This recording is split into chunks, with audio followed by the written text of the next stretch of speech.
Humarap sa plenaryo ng Senado si Vice President Sara Duterte sa deliberasyon ng pondo ng kanyang opisina sa susunod na taon. Pero wala pang 5 minuto, lumusot na sa plenaryo ng Senado ang pondo ng OVP. Ibinalik nila ang 889 million pesos na panukalang budget kahit pa tinapyasan ito ng Kamara at ginawang 733 million pesos. Matatanda ang naging tensyonado noon ang Kamara at si Vice President Sara Duterte dahil sa aligasyong maling paggamit ng bise ng kanyang confidential funds. Matapos naman ang deliberasyon ng OVP budget sa plenaryo, nagkita-kita sa Senado sila Vice President Sara Duterte at ilan pa sa kanyang mga kaalyadong sina Senator Robin Padilla, Senator Bongo at Senator Amy Marcos. Madam, sana present din kayo kapag kailangang ipaliwanag ang paglustay ng pondo ng bayan. Hindi ganyan ang pagpapakita ng kahandaang mamuno, madam. Present, basta budget ang usapan. Basta pera mabilis, dami mabibiling piatos niyan. Yan ang mga naging komento at opinyon ng ilang netizens. Narito ang buong detalye. Panuurin. Pakinggang mabuti at kayo na ang bahalang humusga. Ngunit bago tayo magpatuloy, huwag kalimutang i-like, share, subscribe, and click the notification bell for more updates and for upcoming videos. Maraming salamat! Doon po sinagot ni VP Sara Duterte ang tanong kung handa siyang maging Pangulo sakaling magbitiw si Pangulo Marcos. Ang sabi po niya, and I quote, "There is no question about my readiness." Does the President have a message to the Vice President expressing her readiness and willingness to take his place? Handa na po siya maging Pangulo kapag ka po nawala or natanggal ang Pangulo sa pwesto. Tama po ba yon, Sir Ivan? Yun po ba ang sinabi niya? Handa siyang pumalit sa Pangulo kapag ka nagbitiw. Ang tanong din natin sa taong bayan, handa na po ba kayo sa mas marami pang Mary Grace Piatos? Unang-una po, ang Vice Presidente, hindi acceptable, it is not acceptable for a Vice President to anticipate the resignation of the President. Presidente na pinagsisigawan nilang bumaba sa pwesto. This is definitely a form of political destabilization. Pinapahina niya ang public confidence ng tao sa administrasyon. And those words contribute to the climate of uncertainty and crisis. Kung handa siya, makikita po natin, nag-anticipate siya na mawawala ang Pangulo. Yan po ang balak nila. Yan po ang nasa isip nila. At yan po ang ginagawa nila ngayon. Sorry ma'am, ito yung mga nakalista ko sana ng tanong. Aside from resignation calls, there are also talks of succession, talks of a transition council, civilian military junta. Lahat po yan nakaangkla sa pag-question sa fitness to lead ng Pangulo. Direct question, ma'am, is the President fit to lead and is he in control? Tinatanong pa po ba yan? Of course. Nakikita natin ang trabaho ng Pangulo. Araw-araw, hindi humihinto sa pagtatrabaho. Hindi nga po nakakapagbakasyon. At hindi nakakapunta sa beach para mag-swimming. So, sino po ba talaga ang ready na maging leader ng bansa? Walang iba kundi ang Pangulong Marcos Jr. Iba po ang sinasabi ng Konstitusyon. Tama po na siya po ang next in line and succession kapag ka po legal ang pagkakatanggal at pagkaka-remove sa Pangulo sa pwesto. Iba naman po yung nag-a-anticipate at sa gitna ng mga isinisigaw ng kanyang mga kaalyado o ng mga supporter na bumaba ang Pangulo sa pwesto. Magkaiba po yun. Nung tinanong si Sara, halimbawa pong mag-resign ang presidente, handa po ba kayong mag-take over bilang presidente? Nung una, ang sagot ni Sara Duterte, ayaw kong pag-usapan yan, baka magkagulo ang Pilipinas niyan. Ay mukhang naturuan si Sara Duterte ng kanyang mga supporters. VP, dapat ang sagot mo, sabihin mo handa ka. Kasi ito na yung pagkakataon na makaupo ka. Ito na yung pagkakataon na maagaw natin ang kapangyarihan. Ipakita mo sa publiko na handa kang pumalit kay PBBM. Nung una kasi, kahit si Sara Duterte naaalangan sa sarili niya eh. Pero mukhang nung sinabihan na ng kanyang mga siguro ni Gloria Arroyo, sinabihan siya, nila Vic Rodriguez, o siguro inadvisean siya, nila Lambino, BP, magsalita ka uli, sabihin mo, ready ka. Handa ka. Di ba? So biglang ngayon, mayroong interview kay Sara Duterte, ang sinasabi ni Sara Duterte, handa daw siya. Handa daw siyang pumalit bilang president kasi siya naman daw talaga yung first, siya yung first in line sa succession. Kaya nung tumakbo daw siyang vice-presidente at present niya ang sarili niya sa tao, handa talaga siyang maging presidente ng Pilipinas. Wow! Feeling president na si Sara. Feeling president na. Porket may mga ugong-ugong na posibleng mag-resign si PBBM, yon? Ang mensahe na ngayon ni Sara, ready akong magpresidente. Dati, ang sabi niya, ayaw niyang mag-comment yan kasi magkakagulo ang Pilipinas. Kaya lang, parang lumabas siya doon, hesitant siya, reluctant siya. Hindi maganda yon sa pagiging vice president. Dapat ipakita niya sa mga tao. Siya ang susunod na presidente pag nag-resign ang presidente. Ngayon, tinuruan yata siya ng mga yung mga nakapaligid sa kanya. Nagbago ng messaging si Sara. Sabi na ni Sara Duterte, handa ako. Kung mag-resign ang presidente, handa akong pumalit. Kasi sabi niya, siya ang first sa line ng succession. Kaya handa siyang maging presidente kung mag-resign ang president. Kaya lang, tinanong si Yusek Claire Castro, ano daw bang magiging reaction? Sabi ni Yusek Claire Castro, okay, kung handa siyang maging presidente, handa naman kaya ang mamamayang Pilipino sa mga Mary Grace Piatos na naman. Oo nga naman. Handa siya na maging presidente. Ang problema, handa ba ang Pilipinas na maging presidente siya? Wala. Madudurog ang Pilipinas. Madudurog. Yung sabi nung isang DDS, sino yon? Yung doktor, sabi, si BP Sara lang pag naging presidente ang makakapagkulong sa lahat ng yan. Mga kabunyo, nabasa nyo ba yon? Yan daw mga na yan, Marcos, Romualdez, ang makakapagpakulong lang daw niyan ay si Sara Duterte. Kaya dapat daw talaga si Sara na ang maging president. Sabi nung doktor, parang sa kanila, kung si PBBM hindi kayang ipakulong yang mga sila Romualdez, pero pag si Sara Duterte daw ang naging presidente, wala yan. Lahat daw yan makukulong. Oo nga, makukulong si Romualdez. Pwedeng makulong pa si PBBM. Pero makakaligtas naman si Chis Escudero, makakaligtas naman si Joel Villanueva, makakaligtas naman si Bongo, makakaligtas naman si Jingo Estrada. Kumbaga, ipapakulong ni Sara yung mga kalaban niya sa politika.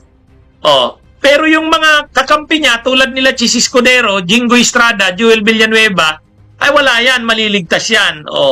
Kaya wala eh. Yung mga kaso ni Bongo, mawawala na yan. Yung mga kaso ni Chis Escudero, wala na yan. Kaya yung sinasabi ng mga DDS na kapag naging presidente si Sara, ay maipapakulong yan sila Romualdez. Pwede, kasi kalaban niya yan sa politika. Pero, yung mga kakampi niya naman, tulad nila Chis Escudero, wala na yan, mababali, wala na yung mga kaso niyan. Sila Diskaya, wala na yan. Wala na yan. Yung mga kaso nila Diskaya na yan, wala na. Kasi kakampi nila yan. Kaya ito. At saka, lalong titindi ang korupsyon. Kasi alam naman natin, si Sara, 125 million nga, naubo sa 11 days. Naubo sa 11 days yung 125 million. Pag naupo si Sara, ang korupsyon, baka dubli pa sa nangyayari ngayon o triple pa. Mas malala pa yata yan kaysa kay Duterte. Mga kabunyog, Kaya yung sinasabi na handa na daw si Sara na maging presidente, wala yan. Handa, okay, handa na siya kasi atat na sila. Pero ang bansang Pilipinas hindi handa sa tulad ni Sara. Wawasakin na ng dudurugin na talaga niya ng Pilipinas. Ngayon pa nga lang nakikita na natin grabe na ang bansa natin. Hindi na natin alam kung paano tayo makarecover. Pag si Sara Duterte wala, durog. Wasak ang Pilipinas. Sa totoo lang. Yung sinasabing mapapakulong niya sila Romualdez, yes, mapapakulong niya sila Romualdez, pwedeng sila Marcos.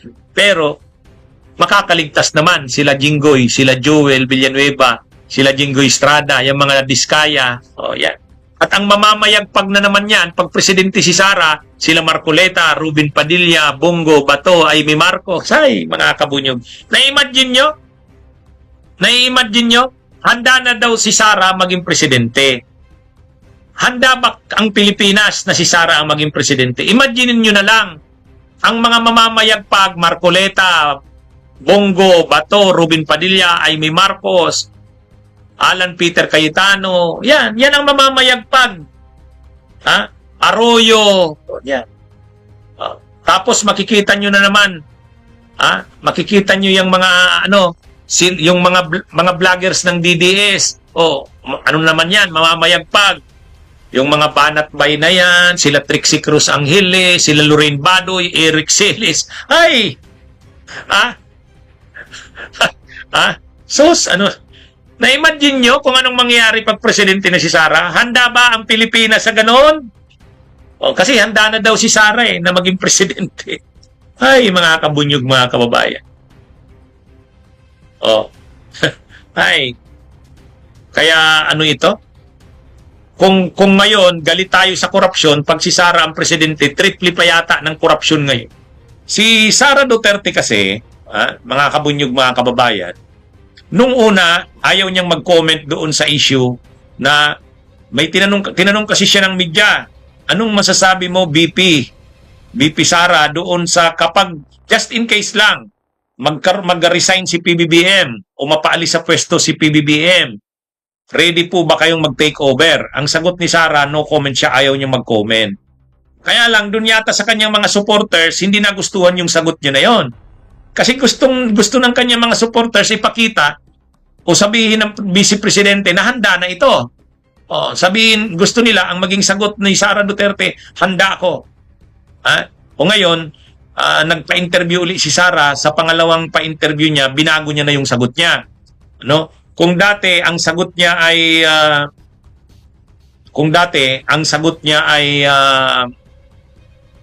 ayaw niyang mag-comment, ngayon talagang sinasabi niya na handa daw siya. Sabi niya, ready siya na pumalit. Kaya ito, parang ang lumalabas nakaabang ang Vice Presidente. Kaya nag-react ngayon ang Malacanang, si Claire Castro, si Yussi Claire Castro. Kasi siyempre, ang reaksyon ng Malacanang, daw ito? Parang atat na atat. Pabanger si Sara Duterte na mapatalsik si PBBM. Kaya sabi ni Yussi Claire Castro, hindi maganda sa Vice Presidente na parang sinasabi niya na nakaabang siya. Sabi ni Yussi Claire Castro, hindi magandang impression ito na ang Vice Presidente ay nagsasabi ng ganon. Parang inaabangan niya na talaga na ang presidente ay mag-resign. Ang sinasabi ni Yussi Claire Castro, dapat hindi nagsasabi ng ganon ang Vice Presidente. Kasi parang lumalabas, atat na siya, abanger na siya na mapatalsik o mag-resign ang presidente. Hindi raw ito maganda kasi Vice Presidente yan, dapat sinusuportahan niya ang administrasyon. So, hindi siya dapat nagsasabi na hinihintay niya ang pag-resign ng presidente o na mapaalis ang presidente sa pwesto. Ayan, handa na po ba kayo? Anyway, ginagawa talaga yan ni Sara Duterte para ipakita sa kanyang mga supporters na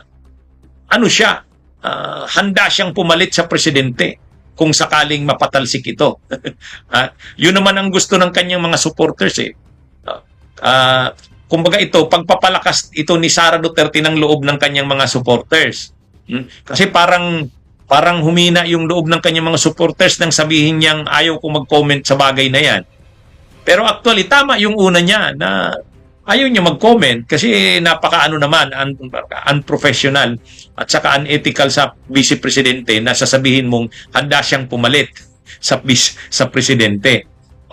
Kaya actually, yung una niyang statement, yun sana yung tama o professional na sagot ng isang vice presidente. Hindi naman yung parang inaabangan mo na mapatalsik o mapaalis ang presidente, nakaabang ka na. Kaya lang ang gusto kasi ng mga supporters niya, mapataas yung moral nila at ipakita ni Sara na handa siyang pumalit sa presidente. Kung mapatalsik ito. Sa katunayan, may comment din si Sara na hindi maganda. Hindi maganda ang dating.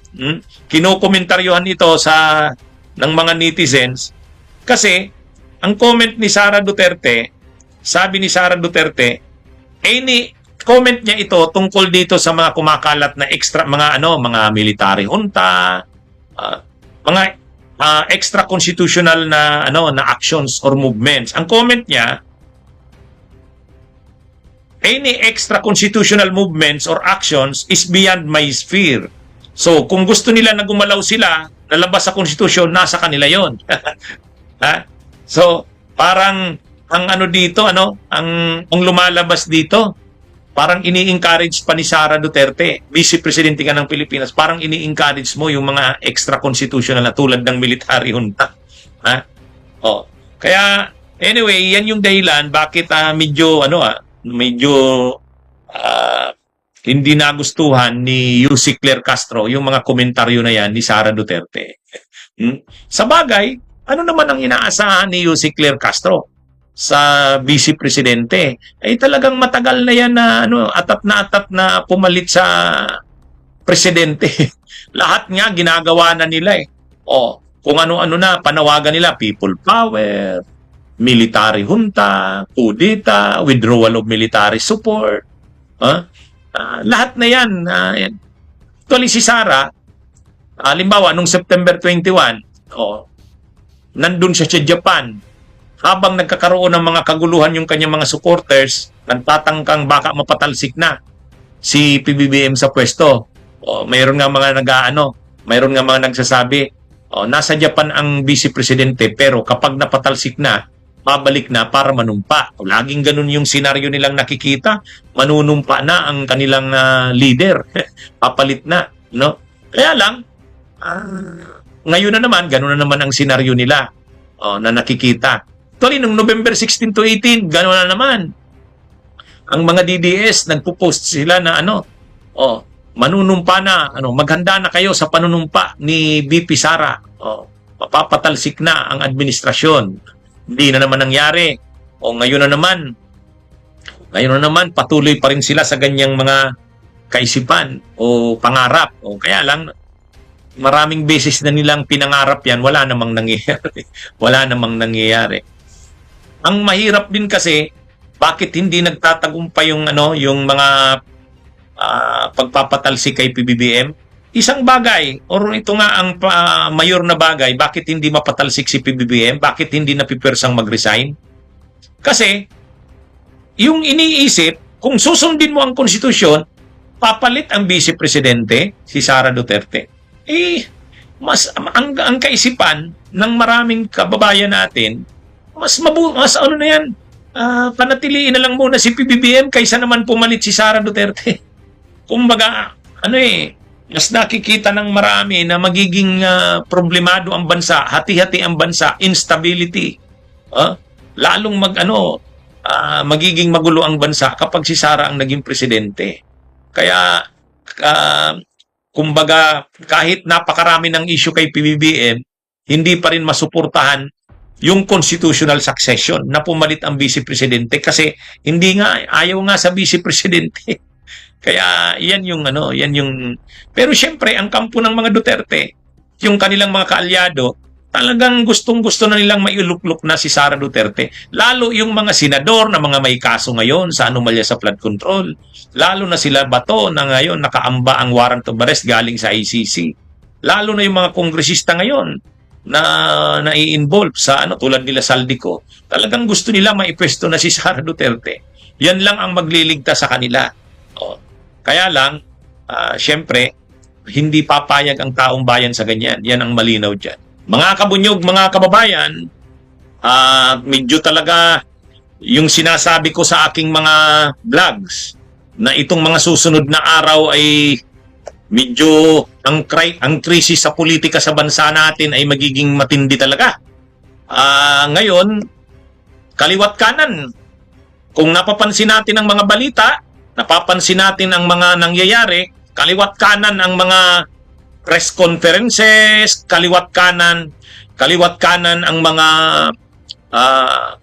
kumakalat na mga narratives. Limbawa, si Senador Ping Lacson, kasasabi lang ni Senador Ping Lacson, talagang kumpirmado, lumapit sa kanya, talagang kinakausap siya ng mga official ng military, karamihan dito retired, pero syempre mayroon din yung kausap na active. Ngayon, yung mga na yan, kinakausap siya na suportahan ang military junta. At inaalok pa nga siya na maging bahagi ng itatayong military junta. So, talaga yan? Seryoso. Tapos ngayong araw, nakita natin, mayroon na namang press con yung kasama si Attorney Alex Lacson sa nakita kong nagsalita Yung grupo ng nananawagan naman ng Transitional People's Council. Kaya naman to? Iba naman to. Panawagan na to. Transitional Council naman. Kaya lahat ng itong mga sinasabing military junta, pati nga yung sinasabing reset, government reset, na papangunahan din ng military at ang iluluklok na caretaker ay si Ramon S. Ang. Lahat ng ito, ang senaryong nakikita niyan ay pag hindi na kaya ni PBBM, ito ay mapwersang mag-resign, ay anong ipapalit? Ano nang mangyayari sa bansa? Ang isang bagay na malinaw dito, walang consensus. Walang malinaw na pagkakaisa na kung mag-resign si PBBM, mapwersa itong mag-resign dahil sa mga tindi ng problemang ito, walang consensus. Kahit si Sara Duterte ngayon ay umamin na kapag napatalsik si PBBM at kung siya magti-take over siya, sabi ni Sara Duterte, ayaw niya munang pag-usapan yan, magkakagulo ang bansa. Kaya, mga kabunyog, mga kababayan, medyo talaga dumarating ang bansa natin sa crossroads. Dumarating tayo doon sa talagang Kasi palala ng palala ang krisis sa politika, kanya-kanya na ngayong latagan. Yung mga military, may karamihan retired military, pero may kausap din yan ng mga active na military. Pinupropose nila military junta.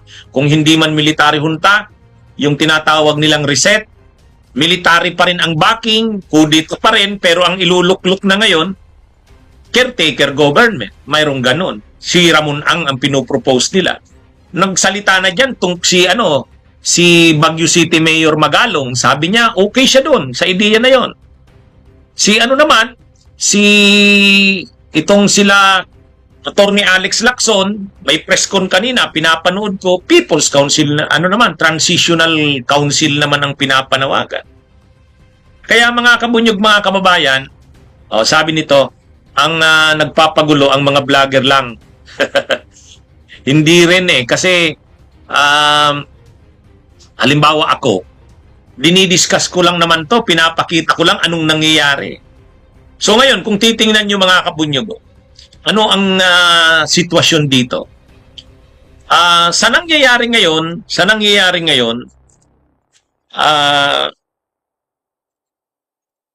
halimbawa, talagang ang kampo rin ng mga Duterte, talagang nakikita nila na kailangang itong kampo ng mga Duterte, mayroon silang coordinated na plano talaga na ito na yung pagkakataon na makaupo si Sara. Kasi nakikita nila problemado si PBBM, yun ang tingin nila. Yun ang tingin nila sa sitwasyon ng bansa. Kaya kung makikita natin, ako nga ang nakikita ko. Alam nyo kung sinong nakikita kong dito sa mga galawan ng Arroyo? Ay ng Duterte? Si Arroyo. Mukhang ang alyansa ngayon, Duterte-Arroyo eh. Duterte-Arroyo. Bakit Duterte-Arroyo ang nakikita ko? Tingnan nyo ang mga nangyayari, mga kabunyog, mga kababayan. Tingnan nyo ang nangyayari. Yung paglabas kay Gutesa, sino ang nasa likod niya? Si Mike Defensor. Oh, sinong nasa likod niyan? Mike Defensor, di ba? Tapos, kung titingnan din natin,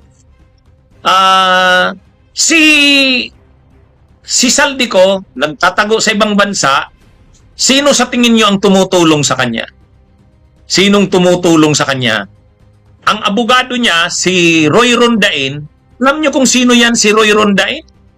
Abogado yan ni Mike Arroyo, ni First Gentleman. Abogado yan si Roy Rondain. Yan ang abogado ngayon ni Saldico. So parang pinahiram yung abogado, ano?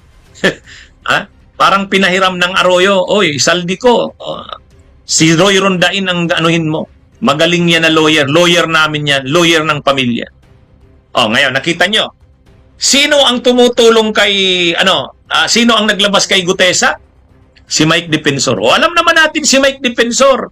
Si Mike Defensor, tao talaga yan ng Arroyo noon pa. Nung panahong si Arroyo ang presidente, little president si Mike Defensor. Napaka ma-influensya niyan sa Arroyo noon. Tagapagtanggol siya ni Gloria. Ang daming iskandalong dinaanan si Gloria noon. Ang nagtatanggol noon kay Gloria, talagang sobra ang pagkaloyalista kay Gloria Arroyo, si Mike Defensor. Sino ngayon ang nasa likod ng Gutesa? Mike Defensor. Yung mga rallies nung sa iglesia at saka yung sa EDSA PPM, hindi naman kinaila ni Mike Defensor yun, tinanong siya. Ikaw ba'y nasa likod, pasimuno ng mga destabilisasyon? Sabi ni Mike Defensor, hindi. Ako lang naman ang nag-o-organize ng mga rallies. Kaya makikita natin, si Gloria Arroyo, ang mga Arroyo, hindi naman sila hindi naman si Gloria magaling na politiko yan. Hindi siya gumagalaw na lantaran na siya mismo. Alam niyo si Gloria mapagtimpi yan. Mapagtimpi. Naalala niyo nung unang lumabas yung speaker si Martin Romualdez nung hindi pa nabibiyak yung Team Unity Hindi pa nabibiyak yung Unity. Yung alyansa ng Romualdez, Marcos, tapos Duterte, Arroyo, ano pa yan, intact pa. Sino ang speaker ng Kamara? Si Romualdez. Sino ang pinakakanang kamay ni Romualdez, pinaka-senior na leader ng Kamara, sunod sa kanya? Si Gloria Arroyo. Ang posisyon niya, senior deputy speaker. Di ba? Kasi noon, gusto sana ni Gloria siya ang mag-speaker. Pero siyempre, nandiyan naman si Martin Romualdez, pinsan niya ng presidente, edi si Romualdez. Si Romualdez ang ginawa. Pero, okay lang kay Gloria. Total, naman sila? Sama-sama sila. Duterte, Marcos, Romualdez, Arroyo. Pumayag siya na okay, senior deputy speaker siya. Pero, nung medyo nakikita na nila Gloria Arroyo, si Gloria magaling mag-analyze yan. Magaling sa politika yan. Hindi naman yan nagsasalita. Hindi yan mabuka Nasa likod lang ng mga pangyayari. Nung nakita ni Gloria na mukhang ang 2028, hindi si Sara ang imamanok ng Romualdez at Marcos. Si Romualdez ay tatakbo. Nakikita na ni Sara yan, ay ni Gloria yan. Inisip nila Gloria, palitan si Romualdez bilang speaker. Yan na yung kudeta. May planong kudeta noon na si Romualdez ay papalitan. Nalaman niya ni Romualdez. Ay siyempre hindi papayag si Romualdez. Anong ginawa? Tinanggal si Gloria bilang senior deputy speaker. Nagalit ngayon si Sara. Kasi ano niya mentor ni Sara, si Gloria. Kumbaga, ang sinusunod ni Sara, si Gloria. Nang tinanggal si Gloria noon bilang senior deputy speaker, anong ginawa ni Sara? Nag-resign siya sa lakas. Tinawag niya na noon si Romualdez na ang baluslos. O, di ba? Yan yung nangyari dyan. Pero, anong ginawa ni Gloria? Lumaban siya kay Romualdez at sa Marcos? Hindi. Kasi alam ni Gloria yan, kung lalaban siya sa Marcos at sa Romualdez, dudurugin siya. Alam niyang dudurugin siya. Kaya anong ginawa ni Gloria? Nandun lang siya, okay, tinanggal ako, di okay. Kinalaunan nga, pati yung posisyon na deputy speaker, hindi na senior, tinanggal pa rin siya. Pero lumaban ba si Gloria? Hindi. Nandyan lang. Hindi siya lumalaban kay Romualdez, hindi siya lumalaban kay Marcos. Pero sa loob-loob niya, darating ang time, si Sara din ang uupo. Kaya hindi siya bumibitaw kay Sara, nagtataya siya dyan, nagsusugal siya dyan. Ayaw niya lang, sa mga mainit na laban na to, lantaran siyang magpapakita na Sara siya. Kasi, baka hindi na siya mabigyan ng mga pundo, proyekto sa distrito niya. Alam naman ni Gloria yan. Dudurugin siya ng Marcos at Romualdez, lalo na ngayong mainit ang laban. Kaya ang ginagawa niya, nakikipag-ugnayan siya sa Sara, sa Duterte, kasi alam niya, darating ang time, makakaupo si Sara. Kung mag-resign si PBBM, Sara yan, o kaya kung hindi man, sa 2028, si Sara yung malakas na pambato. Sino ngayon yung maingay? Sino ngayon yung magalaw na gumagalaw para sa kanya, sa Arroyo? Si Mike Defensor. Si Mike Defensor. Kasi tao niya yan si Mike Defensor. Ano na ngayon ang ginagawa nila Mike Defensor? Hindi man inaamin ni Mike Defensor na destabilisasyon ang plano nila, ang malinaw dyan, coordinated yung mga galaw na yan. Yung kay Gutesa na yan. Gutesa. Mike Defensor dyan. Yung mga rallies, Mike Defensor na naman yan. Kay Saldico, malamang lang sino ang nagkumbinsi kay Saldico na bumaliktad na. Malamang, Arroyo yan sa pamamagitan na naman nila Mike Defensor. Sino ang lawyer ngayon ni Saldico? Roy Rondain, abogado ni First Gentleman Mike Arroyo saka ni Mike Arroyo. Nakikita nyo na yung connect mga kabunyog, mga kababayan? Nakikita nyo na yung connect? Kaya, si Arroyo, sa panahon ngayon na ang Duterte ay papabagsak, ang isang pwersa sa politika na hindi kumakalas sa Duterte ay si Arroyo. Kaya lang, ang style naman ni Arroyo, hindi niya rin lalabanan ang Marcos at Romualdez head on. Hindi. Kasi alam niya ang politika. Matagal na yan na alam ni Arroyo. Matagal niyan, master niya yan. Sino ang gumagalaw ngayon? Sila Mike Defensor. Sino ang abogado ni Saldico? Si Roy Rondain na abogado ng mga Arroyo. Abogado ni First Gentleman Mike Arroyo. Abogado nila sa mga kaso nila. Nakukuha niyo mga kabunyog, mga kababayan. So, kaya sa tingin ko, Duterte Arroyo ang alyansa sa 2028. Sa ngayon, ang ginagawa ni Gloria, nakikita niya ang oportunidad, papahina na si Marcos. Kasi sa tingin niya, kaliwat kanan ng kontrobersya. Darating ang time, rin yan, either na mapwersa yan mag-resign. Alam nyo naman si Gloria, paano napatalsik si Erap? Magaling si Gloria ang gumalaw pag mga ganyan. Di ba napatalsik si Erap? Sino ang mga politikong gumalaw para mapatalsik si Erap? Si Gloria. Sino ang nagkausap sa mga politiko na kumalas na tayo kay Erap? Gloria.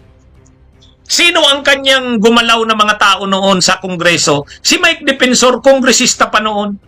Spice Boys.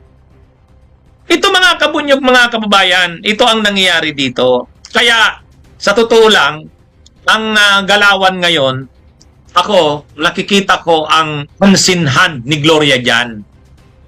Tingnan nyo nung nag-celebrate ng anniversary ng Office of the Vice President. Sino ang mga Vice Presidents na nandun? Imbitado dun ang mga Vice Presidents, ha? Nandun ba si Lenny? Wala. Vice President dati yan si Lenny. Buhay, sino pa ang mga Vice Presidents? Si Noli Di Castro, hindi pumunta doon. O wala doon. Sino lang ang Vice Presidents na nandun? Si Erap at saka si Gloria. Di ba? Si Erap at saka si Gloria ang nandun sa anniversary ng Office of the Vice President. Nakita nyo naman siguro yun. Kaya mga kabunyog, mga kababayan, ang unseen hand dito ay Arroyo. Arroyo. Sa pamamagitan nila Mike Defensor. Kahit yung tumutulong kay Saldico, at least ang abogado ni Saldico, abogado yan ng Arroyo. Abogado. Anyway, mga kabunyog, sa sitwasyong ito, talagang nakikita siguro ng kampo ng mga Duterte at ng mga Arroyo na pahina ng pahina yan si PBBM. Darating sa point, magre-resign yan. Parang another strada. No? Another strada.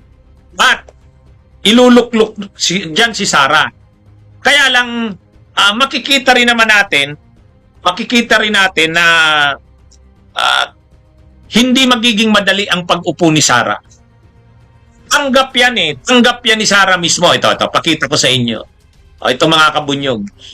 Kapag nag-resign si PBBM, ito, sabi ni Sara, tinanong siya ng media.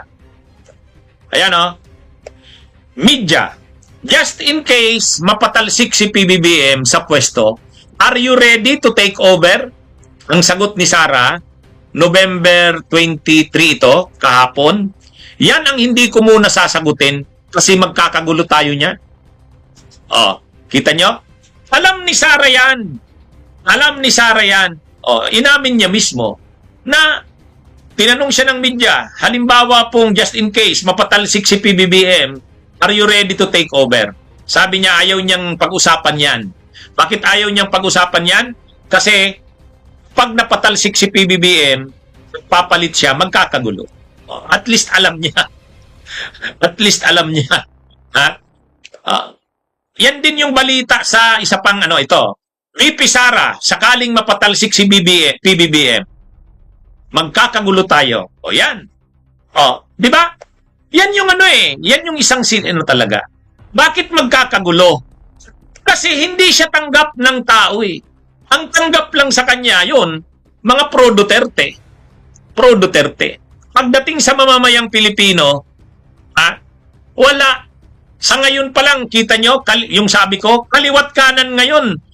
Habang nakikita nila na parang si PBBM darating sa point na magbe-breakdown.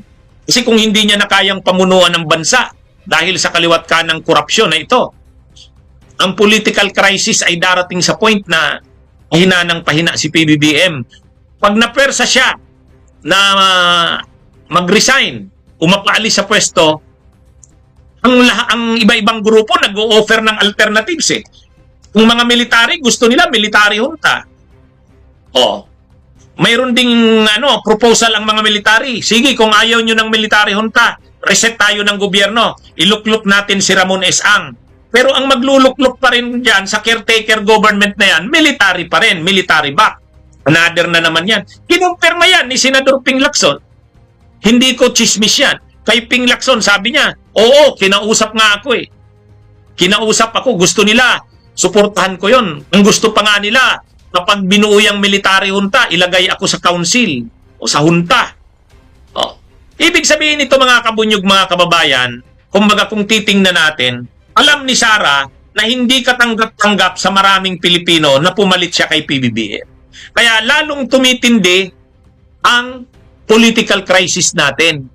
Kumbaga, kung si PBBM ay malagay na talaga sa sitwasyon na kasi hindi siya tatantanan yan, ang daming ngayon. Ngayon lang, mayroon na namang video si Saldico.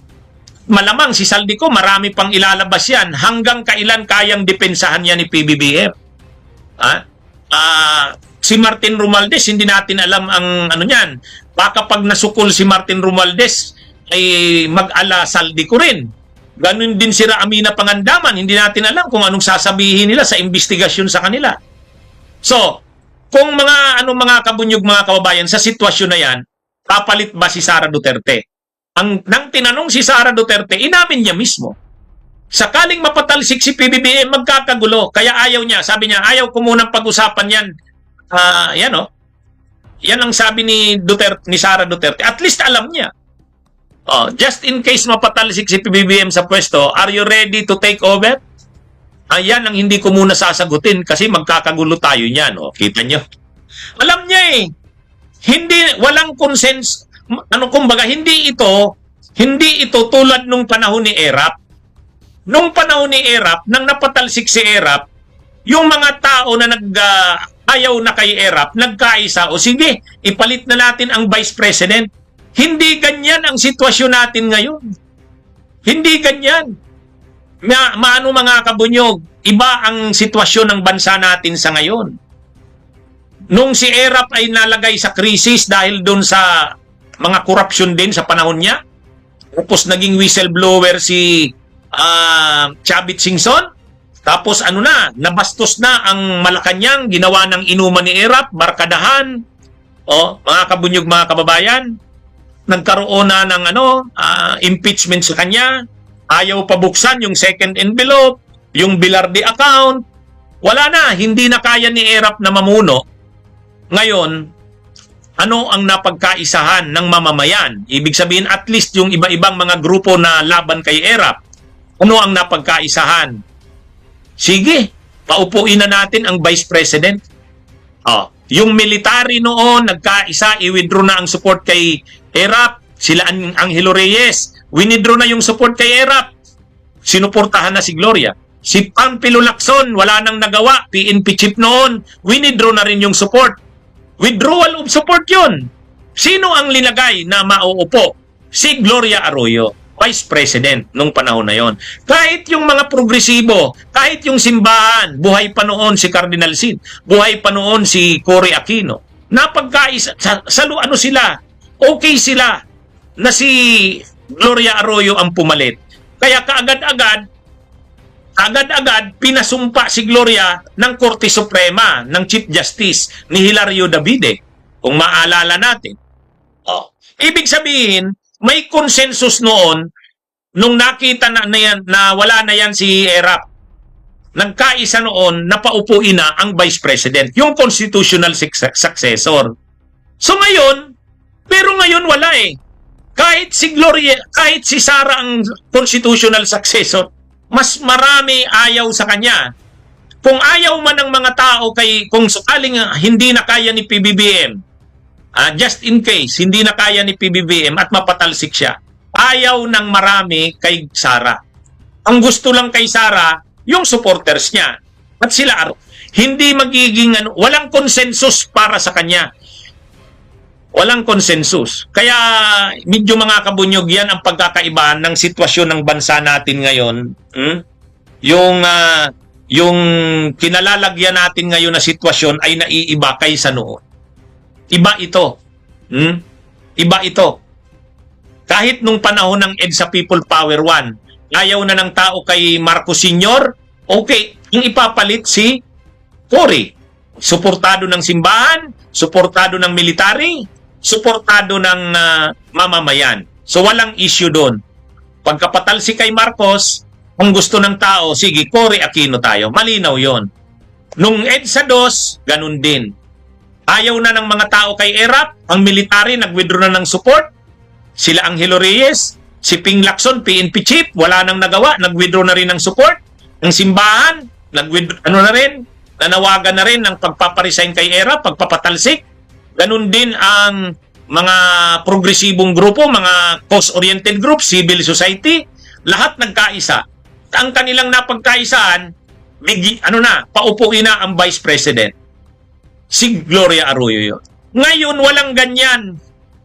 Kaya ngayon, kaliwat kanan yung mga proposal. Kung hindi na kaya ni PBBM, military junta na. O kaya, caretaker government, si Ramon S.A. O kaya, transition council. Wala. Kaya, sa totoo lang, kahit si Sara Duterte ang constitutional successor, magulo yan. Hindi papayag ang mamamayan na maupo si Sara. Kaya nga, naghahanap ng ibang ng ibang alternative mabukod kay Sara. Yan yung kaya nga may naglalatag ng military junta, may naglalatag ng transition council, mayroon isa pa. Mag-resign din si Sara. Ibig sabihin pareho magre-resign. Marcos sa Duterte magre-resign pareho. Pagka ganyan ang nangyari, Constitution, ang nakalagay sa Constitution, Section 8, Article 7, Senate President ang papalit. Pero, ting President lang, magpapatawag siya kaagad ng election, special election.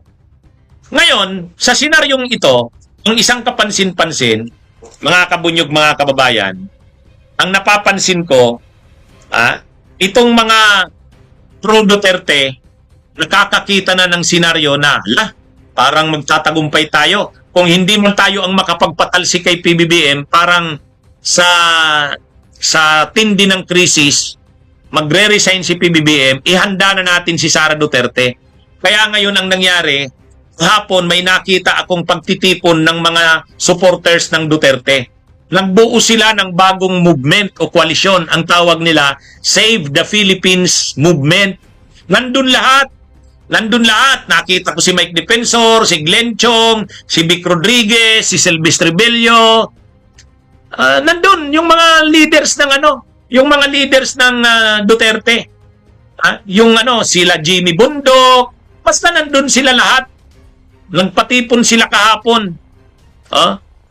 Ang tawag nila sa bagong movement na binuo nila, Save the Philippines Movement o Save the Philippines Coalition. Ano ang purpose nila? Sa totoo lang mga kabunyog, ang napanood ko yung mga speeches nila, ang sinasabi nila, wala na. Hindi na kayang mamuno ng gobyernong ito ni PBBM. Kaya ang sabi ng mga nagtipon-tipon, sundin na natin ang konstitusyon kapag nangyari yon. Iluklok natin si Vice President Sara Duterte kasi siya ang constitutional successor. Kumbaga, makikita nyo mga kabunyog, naghahanda ang kampo ng mga Duterte ng senaryo na hindi na kaya ni PBBM, just in case mapatalsik na siya or mag-resign siya, dapat si Sara Duterte ang papalit. Talagang ipaglalaban nila yan. Yan yung gagawin nila. Kaya ngayon, nagbuo sila ng grupo, Save the Philippines. Kumbaga, nakakatanaw na sila ng senaryo na posibleng ang mag-resign si PBBM or mapatalsik ito, kaya dapat handa si Sara. Ngayon, kung mayroong mga kontra kay Sara, lalabanan nila. Yan yung nakikita ko. Ewan ko kung nandun si Argo. Nakita ko kahapon, nagtipon-tipon. Sila? Nandun nakita ko, may mensahe si Ibasco, yung leader nila. Pinanood ko. Ang talaga nila, ang nakikita nila, palala ang sitwasyon. Kaya lang, mayroon daw mga grupo, na ayaw sundin ang konstitusyon. Siyempre, ang tinutukoy nila dyan, itong mga nananawagan ng Transition Council, itong military junta, itong reset. Ang sabi nila, may mga grupo na pag nag-resign si PBBM, ayaw nilang si Sara ang pumulit. Kaya lang, yan ay hindi nila pwedeng hindi sundin. Kasi yan ang nakalagay sa konstitusyon. Yun. Kaya sabi ng mga nag-organize ng grupo na yon, Save the Philippines Movement daw, ipaglalaban nila ang konstitusyon. Kaya, ito mga kabunyog, magkakapukpukan ito. Kasi pag nag-resign si PBBM or just in case mapatalsik si PBBM, hindi magiging smooth ang pag-upo ni Sara. Haharangin niya ng mamamayan. Haharangin niya ng mamamayan. Kaya lang, ito namang grupo ng mga Duterte, kaya sila nagbuo ng bagong movement. Ang tawag nila Save the Philippines Movement daw, para pag dumating yung panahon na mapatalsik si PBBM o kaya mag-resign si PBBM, siguraduhin nila mailuklok si Sara. Gusto nila, handa sila doon. Sino man ang ayaw sumunod doon na pag iluklok si Sara, lalabanan nila. Ang problema, sino ang mas marami? Sila na gustong iluklok si Sara o yung mga tao or grupo na ayaw kay Sara kahit na siya ang constitutional successor? Sa tingin ko, mas marami yung ayaw kay Sara eh. Halimbawa kasi, pag nag-resign si PBBM, yung mga pro-Marcos, hindi naman papayag yan na si Sarang pumalit. Papayag pa sila na si Soto, ang Senate President, ang pumalit, pero hindi Sara. Yung mga Transition Council, yung mga nananawagan ng Transition Council, yung nananawagan ng military junta, hindi naman yan papayag na si Sara din. So, ibig sabihin, mas marami ang grupo, mas malakas ang persa ng mga ayaw kay Sara. Kaya sa bandang huli, kahit si Sara sa tingin ko, mapipersa rin yan, na kilalanin na lang na, sige, kung nag-resign na si PBBM, kahit ako, hindi na lang, wag na lang, magkakagulo ang bansa. Ano na lang, Senate President na lang ang i-recognize natin. Magpatawag na lang ng special elections. Pwede yun. Kaya lang, ito kasing mga supporters ng Duterte, hindi sila papayag. Pagkakataon na ito na mailuklok si Sara, bakit hindi natin ipaglaban? Kaya mga kabunyog, mga kababayan, ang mangyayari dito, ang political crisis natin. Palala ng palala ito. Kaya anyway, ako nakikita ko tong senaryo na to. Kaya nung nakita kong nagbuo sila ng grupo kahapon, Save the Philippines Movement daw, pinapakinggan ko yung mga speeches nila. Pinapakinggan ko. Sabi ko, mukhang naghahanda itong mga Duterte supporters. Nakakatanaw sila ng senaryo na parang mapipwersa si PBBM mag-resign. Papasiguraduhin nila na si Sara ang maupo. Kasi ito yung constitutional successor. Nakita nyo nung nag-guest si Vic Rodriguez doon sa programa ni Carmina Constantino. Ayaw ni Carmina Constantino na maupo si Sara. Sabi ni Carmina Constantino, bakit mauupo si Sara? Siya rin nga mismo. May mga issue ng korupsyon. Korupsyon nga ang dahilan. Kaya nananawagan na mag-resign si PBBM tapos papaupuin mo si Sara. Galit ngayon galit si Vic Rodriguez. Sabi ni Vic Rodriguez, i-abandonan nyo ang konstitusyon? Hindi nyo susundin ang konstitusyon?